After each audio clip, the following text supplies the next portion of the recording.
Congress party తెలుగుదేశాన్ని తమ కూటమిలోకి తీసుకెళ్దాం అనుకుంది.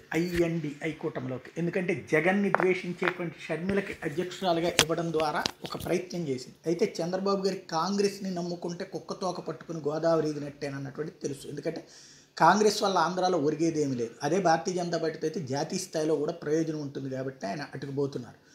ఇప్పుడు దాకా జగన్ని ద్వేషిస్తూ జగన్ని టచ్ చేస్తూ టార్గెట్ చేస్తూ వచ్చినటువంటి కాంగ్రెస్ పార్టీ ఇప్పుడు చంద్రబాబుని అంటే షర్మిల మెత్తటి సుత్తుతో చంద్రబాబుని గట్టి సుత్తుతో తన అన్న జగన్మోహన్ రెడ్డిని టార్గెట్ చేస్తే ఇప్పుడు కాంగ్రెస్ పార్టీ ఇక చంద్రబాబును కూడా సీరియస్గా టార్గెట్ చేయబోతుంది. కేవీపీ అందుకే హాట్ కామెంట్ చేశారు. పొత్తుల్లో ఎన్నికలకు వెళ్ళిన పార్టీలో నితీష్ కుమార్ తర్వాత రికార్డు చంద్రబాబుకే దక్కుతుంది. గుంటూరు సభకు వెళ్తుంటే రాహుల్ కాన్వాయ్పై చంద్రబాబు రాళ్ళు కోడిగుడ్లు వేయించాడు. తిరుపతిలో అమిత్ షా మీద రాళ్ళు వేయించాడు. రాజకీయ చతుర్థని చంద్రబాబు తనకు తనే అనుకుంటాడు. అపవిత్ర రాజకీయాల్లో చంద్రబాబు రికార్డు ఎవరూ బద్దలు కొట్టలేరు. 2019లో చంద్రబాబు అసలు దేనికోసం పోరాడారు? ఏపీ భవన్లో ధర్మ పోరాట దీక్ష ఏ ప్రయోజనాలు ఆశించి చేశారు? ప్రత్యేక హోదా ఎందుకు వద్దన్నారు?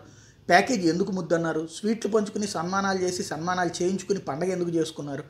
మోడీ కుటుంబ విషయాలు ప్రస్తావించిన వ్యక్తి చంద్రబాబు. అందుకే చంద్రబాబుకి మోడీ అపాయింట్మెంట్ కూడా ఇవ్వడం లేదు. తాను కలవకుండా అమిత్ షా నడ్డా వద్దకు పంపించారు. అభద్రతా భావం కలగగానే చంద్రబాబు జాతి ప్రయోజనాలు అంటారు. చంద్రబాబు ఢిల్లీ ఎందుకు వెళ్ళారో ఏపీ ప్రజలకు సమాధానం చెప్పాలి అంటూ హైలైట్ చేశారు.